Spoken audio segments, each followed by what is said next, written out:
Today I'm going to be speaking about increasing attendance at corporate events. And the reason I'm calling it corporate events is to distinguish from any other type of events like weddings, bar mitzvahs, paid for conferences, not-for-profit events or whatever. By corporate events, I mean ones which are sponsored by a business with the ultimate purpose being to get more business. So if we just get stuck in, if the technology works, whoops, there's another little piece of technology sticking itself where it doesn't need to on your screen. That's me. You can get hold of me through Cuba if you wish. And let's just cover the topics that are going to form the basis of our presentation. Creating a relevant program, promoting your event, and minimizing no-shows. In other words, how do we get people to the event? How do we make sure they turn up at the event? And the three are related. They're a little bit of a triangle in some respects because no one comes first. I suppose you could say that minimizing no-shows comes last, but definitely the creating the program and promoting your event are very, very linked to each other.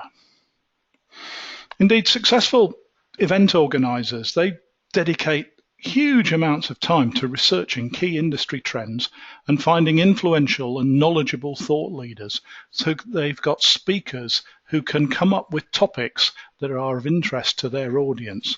And you'll find that theme running throughout the whole of this presentation, because ultimately, one of the questions that we will keep coming back to is what's in it for the attendee, because they're going to trade their time and their interest for your information. And if they don't think the information is worthwhile, one way or another, they're not going to show. So give me some reasons for hosting a corporate event. Well, possibly better if I give you the reasons rather than you, because you can't talk back to me. The most common one that we find is to increase brand reputation. Different people will understand different things by this, but very often at corporate events, what we're looking to do is influence people. I'll come in a moment to how we can use them to close a sale, but very often it is about letting people know we're there and giving them a reason why they should carry on talking to us. This works very well for people, obviously, who are in things like fashion or retail or something like that, but it applies just as much to people within the B2B sector, because if you don't have a good reputation, people won't automatically think of you when they're bringing out their invitations to tender. We could also host a corporate event to educate or to influence.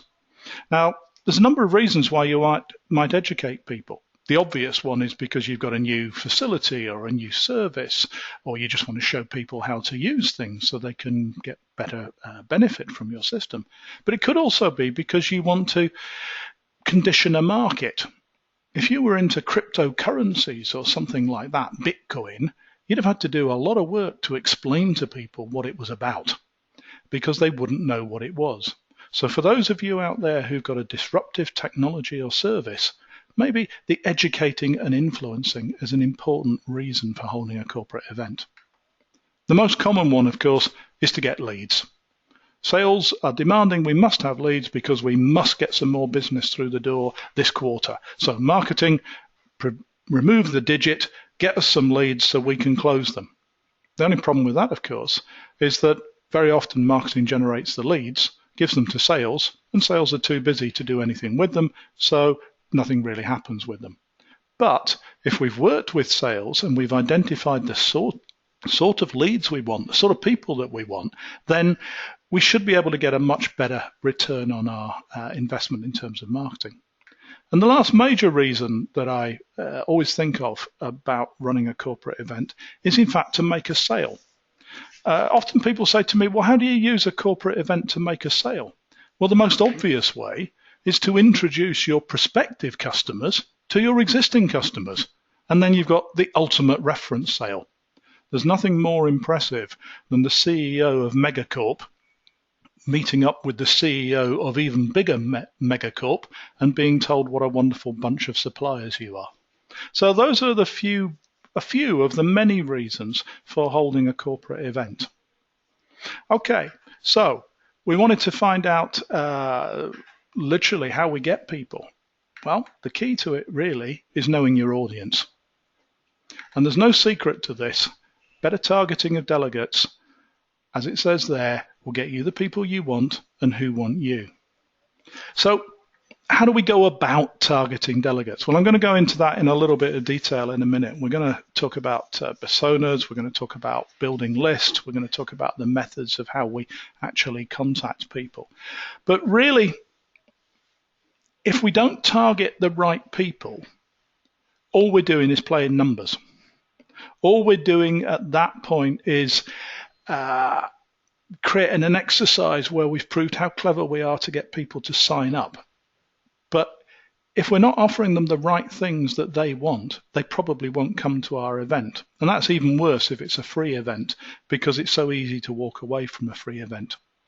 Also, if we know our audience, then it's much easier to come up with our content. So how do we go about finding out what our audience is? Well, there's a well-known technique that's been used in lots of different places called personas. Some people would describe a persona as it says here. It's an idealized version of who you would be speaking to, but it's based on fact, it's based on research. It's based on you understanding what their key challenges are and making sure that whatever you're saying to them resonates with them, and that helps to make your event compelling, that they're interested in coming to it and that they do actually turn up. So what constitutes a persona? Well, in many ways, it's about identifying who they are, what makes them tick. And that way, we can make sure that we're just inviting people who are seriously in the market for our product. They might not be in the market for our product now, but they will be in the market for our product sometime. It also means that we're not wasting money inviting people, and even worse, giving them lunch, if they have no interest in what we're doing. One good news part of corporate events is that most of the freeloaders of 10 years ago have gone. Once upon a time, I would be running corporate events and I'd get the usual bunch of people turning up just for a free lunch. Internal budgets in terms of time, responsibilities, reporting and all the rest of it have minimized that a lot. So you don't get too many middle managers just wandering around getting a free lunch.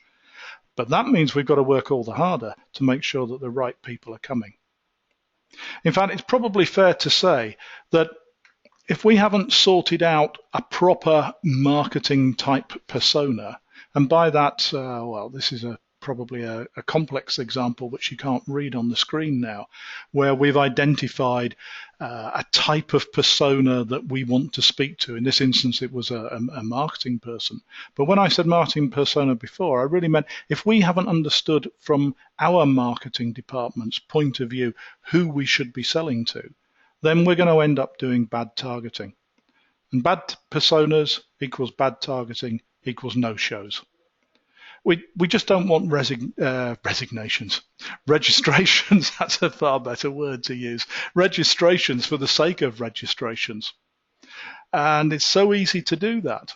In fact, I was involved with a project not so very long ago where the company who was organizing a conference really for their many customers targeted their telesales force with getting people to register.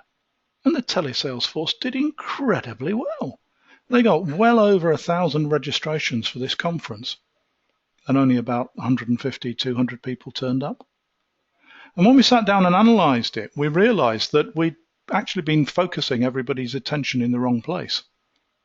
If I tell you that the conference was on a Friday afternoon at the end of August in London, and most of the people who had registered were in Scotland, you probably aren't too surprised that not so many turned up. The reality was they'd been badgered on the phone, so they said they'd come, but they never actually showed one way or another. One of the key ways of understanding your market is to become an expert in your customers' problems. And as it says there, not your solutions. Your customers don't really care about your solutions, they care about your problems. And certainly at the invitation stage, if you can get the problems articulated in a way that resonates with your prospects, then you're much more likely to get a response to them. How do you do that? Well, often the easiest way for marketing people is to go and talk to those who are doing the selling. Get them to tell you about the last half dozen sales they made. Get them to tell you about what people were doing with the product, service, solution. Get them to tell you what the problem was. Get them to tell you what the solution was and why people thought it was a good solution. What was the benefit that they were going to get from it? Then you can turn it round and articulate it as answers to their questions. Another way of doing this is to talk to your business partners. Who do you work with closely? Who implements your solution? Who recommends your solution? Who is complementary to your solution? What can they offer in terms of getting the right ideas across to your prospects, your prospective people on the invitation? And then, just like an email, the event title is incredibly important. The title is really the hook that gets people in. It needs to clearly state what value you'll deliver if somebody attends your event. You'll also want it to be as short as possible, but not so short that it's a cryptic clue out of the Times crossword. And it's got to be appealing to the reader. Using words like how to in an event title is much more useful than saying the in-depth theory of something. I think that's worked in some respects with the exercise we're doing today because that's the sort of approach we're taking. So how do you come up with the title? Well, some people just do them instantly. Other people have to work at it, and I certainly have to work at it. One of the most effective approaches I've seen is to take the gist of the idea that you've got and write down at least 6 and preferably more than 10 versions of the title. Change the words around, change the emphasis, put the subject at the beginning, get Roget's Thesaurus out and look up some other words, and then show it to your colleagues and say, what does this mean to you? And by the time you've got to your 5th, 6th, possibly 10th, you'll have a much better title than when you started. You could also do, if you have a big enough audience, some A/B testing on that. And you could do some of your invitations with one title and some of your invitations with another title and see which gets the best response. So a classic A/B test would be if you're sending invites to 1,000 people, you'd send one title to 100, another title to a different 100, all chosen at random, of course, and then you'd compare the results, and the one that got the best response, that's the one you send to the other 800. Although, if you're sending invites out to 1,000 people, I'd be expecting you to have a very big event one way and another. How do you look at the content of your event? Well, a lot of it comes back one way and another to understanding who your audience are. If your audience is interested in it, the content almost falls out the end. So, like our presentation today, it's about how do we get people to attend. Therefore, it leads on to what's our offer, what's our content, what's our tactics and our strategy for getting to people there. You look for ways to make it interesting and relevant, both in the title and in your description of what you're going to do. When we actually come to the presentation itself, think of the presentation style. For most of you, I suspect you will have heard of the now famous TED Talks, the brilliant talks when they work well of 5 to 15 minutes in length, done by incredibly charismatic speakers. I wonder why I'll never get invited. But one of the things you need to think about, although there's lots and lots of information out on the internet about how to put such talks together, and indeed I would look at blog.ted.com, 10 tips for better slide decks, is that if you're putting together a 15-minute presentation at that level, expect that it's going to take you about 2 to 3 days to plan it, rehearse it, refine it, And in practice, for most business-to-business events, people haven't got that much time. And therefore, we have to look at all sorts of other ways that we can make things interesting. And although I'm using PowerPoint today, and this is probably the simplest PowerPoint I have ever put together of just a few words, you can look at some of the new things that are coming on the market, like Deck.in and HaikuDeck.com. That's HAIKUDECK. You're probably seeing that I'm reading that to make sure it's correct. These are the next generation of presentation tools, like Prezi, but probably on steroids, where it takes your ideas and it puts interesting pictures and graphics and things behind it. And that starts to come to things like handouts, video, and any other takeaways that we want to tell people about, because they need to know why they should be spending their time and effort with you. And the more you can tell them about the content, the more you can give them reasons why they should be coming, the more likely they are to register in the first place.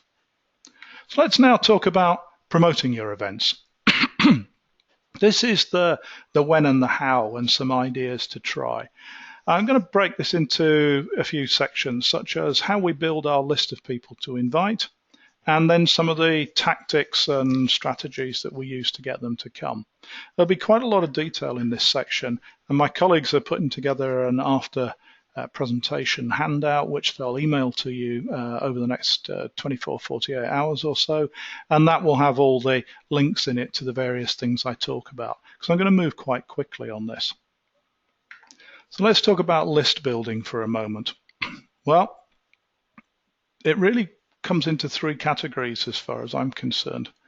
And I'll talk about all of these in different ways. The research that you do for the list building, the accuracy of the list building, and how people pre-qualify themselves as far as you're concerned that they should be on the event one way and another.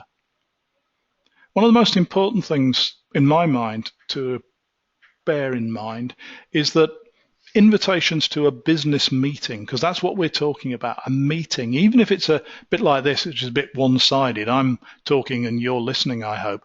But a business meeting shouldn't be viewed in the same way as a classic direct mail shot with a 1 to 3% success rate. If we do our research right, if we get our lists right, then we should be getting 50% or more of the people that we invite attending. We're not going to get them all because some people won't be around, they can't make it, or really they aren't interested in different ways. But we are looking for high returns one way and another, so that we need to justify, or rather so that we can justify the spends. So our research comes from where we get our list. Some of you will have bought mailing lists in the past. Aha, we're not supposed to do that anymore, but we still do. But if you buy a list of 1,000 people, it's worth checking that some of those people are worth inviting. It's worth doing some research to find out what's going on. You've paid £2 to get their basic details. Spend another £1 making a quick phone call or a quick look on their website to see if they really do match your personas. Check how accurate it is. Get the name right, get the job title right, or whatever. You can, of course, also extend your list one way and another by working with partners. So if you've got some business partners who are complementary to you, why not join together and share your mailing list, share your possible attendees? If nothing else, it has the effect of changing your event so that it's more educational and less sales related, at least as far as the presentation is concerned, because you're talking about broader issues often. You're getting back to the root of what's in it for me. And last but not least, pre-qualification. Quite often we're finding that if the invitees are asked to qualify themselves in some way, for example, filling in a very short survey about what they're interested in or what's most important to them, it increases the likelihood that they're going to turn up. Because at the end of the day, that's the key. We can have as many registrations as we like, but if they don't turn up, it wasn't worth it. Let's look at the contact strategy, what some people call the medium and the message. And it really is pretty straightforward. You've got to invite people early, but not too early. And then you've got to keep reminding them of it, because it might be the wrong time when they see the invite. It might be something that they skip over. It might be that their circumstances change and they can come, but they've already ditched the email or thrown the invite away or whatever. There's a few sort of approaches that people take here. Pre-warn people. Mention the event to people. Get them to put it in their diary. Send a detailed invitation with the agenda.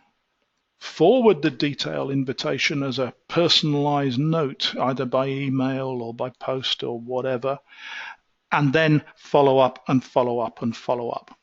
How many times do you need to invite people? Well, anything less than 3, and you're probably not going to get many people there. If it's a really big event and it's months in the future, you might do it as often as a dozen times. It does seem a lot, but given your own experience, you'll notice that things vanish one way and another. However, each communication you send to them should be a different thing, one way or another. How do we do that? Well, post is a good one. One of the organizations that I'm very interested in at the moment is a company called iMail. They offer a service whereby they will produce letters, flyers, or whatever. They'll put them in the envelope and they'll post them to you. It takes relatively little effort, provided you provide them with the right information, and it's much lower cost than sending it through the post office. Believe it or not, post might be the most efficient in terms of cost way of inviting people to events these days, simply because we get so many letters, it will stand out from all the other things, in particular email. Now, email, of course, is the typical one that we all use. As I mentioned before, we're not supposed to be buying in list. It should all be opt-in, people that have said that they're interested in us one way and another. But okay, there's all sorts of arguments, plus and minus that, particularly in a business-to-business environment. The most important thing is that it's got to be a simple message, a clear message, easy to understand message with a very clear call to action in the email. And ideally, that email should not try and do it all. The email should link to a landing page on your website where you can go into much more detail, where you can have a lot more information about what's going on, where you can do all sorts of things like, have a previews of what's going on with the speakers, have interviews with the speakers, possibly on video. And talking of videos, a couple of things that have come up to my attention in the last few weeks are organizations that will produce you professionally created videos for a few $100s. There's an outfit in the States called eventcommercials.com. And for $499, it says here, they will produce you a 90-second video, which is as good as anything that you'll see on YouTube. You could also look at Powtoon, P-O-W-T-O-O-N. They do cartoon videos, and it's even a free service one way and another. Definitely worth having a look at. Phone, probably one of the most important things that we've got going there. Use the phone to follow up. If you haven't got the time, get an agency to do the work for you. Armchairgroup.com do this. Delegatecentral.com do this. There are many others on the market. They have specialist people who are used to following up invitations. Teach them just enough about it to get people to go to the website and see what it's all about. And last but not least in this area, social media. But most importantly, don't waste time on social media if it's not appropriate. If you're trying to target executives in the pharmaceutical industry, they're probably not looking at Pinterest too much, at least not for new manufacturing processes or whatever. The key, of course, certainly in the UK and America these days, is LinkedIn. And on there are so many groups, as Katrina said a little while ago. We've created a group here for people who are interested. Find those groups, talk to those groups, see what you can do with them. And if you do use Twitter or Facebook or things like that, try to get some really flash graphics that will stand out from the crowd of everything else that's going on. The actual invite message is hugely important. You've got to make sure that it's got, whoops, I need to go back one, as they say. It's got to make sure that it gives the reasons why people should come. It's got to answer the biggest question that any potential attendee has. Why should I go? If you want them to give you their time and the money that it takes to attend your event, you've got to tell them what's in it for them. What will they benefit from? How will it enhance their job? How will it improve their career? You might even consider creating a justification letter so that a person can write an email to their boss to justify why they should come. What will they get from it? Who will they meet? What things will they take away from the event one way and another? And timing. Well, we touched on that a little bit before, but there are no hard and fast rules, but there is a sort of a rule of thumb that says the shorter the event, the shorter the time lag that there should be for inviting people. And by that I mean, if you're going to do a 10-minute seminar, then it should only be 2 weeks in advance. If you're doing a half-hour seminar, it should be no more than 3 or 4 weeks in advance. If you're doing an annual conference that's 2.5 days long, you probably need 9 months to publicize it one way and another. If you do it too early, people say yes and then forget. And then you're back to having to remind them and remind them and remind them. You've got to make it easy to register. You've got to make it easy to get to. Check your venue. Make sure that the date is a right one. We found that the best attendance is on Tuesdays and Thursdays, and that's a very good reason why we're doing this on a Wednesday, because we wanted to see if it was slightly different. But Tuesdays and Thursdays are good for face-to-face events. Fridays are possibly not particularly good one way and another. How do people get to the event? All of those sort of things are important. And let's make it easy for you to administer so that you've got tools such as Symphony which you can use to make sure that you keep in touch with people one way and another. Okay, I want to touch briefly on minimizing no-shows. The key to that is getting the right people on the list. If you've got the right people invited, they're much more likely to turn up. It's as simple as that. If you've got registrations which are not really valid, they're probably not going to show. But one way and another, the key to it is getting the right people in the right place. There are then some obvious things to do. Keep in touch after the registration. Communicate regularly with the people who say they're coming so that the event stays at the top of their mind one way or another. Remind them of the date and, most importantly, the value of what they're going to get by attending. Give them a reason to take that, whatever it is, hour, half hour, whole day out of their busy schedule. Give them a way of putting it into their calendar. Outlook calendar links are good things. You get an email from me, it's got a link in it so that you can put it into your calendar and remind you. And one of the things that I've used again and again and again is a pre-event questionnaire.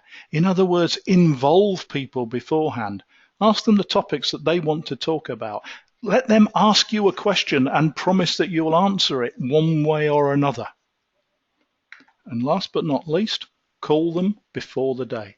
Don't wait until you've got nobody coming. Call them well in advance, make sure they're coming, ask them to come, and then last but not least, follow up after the event.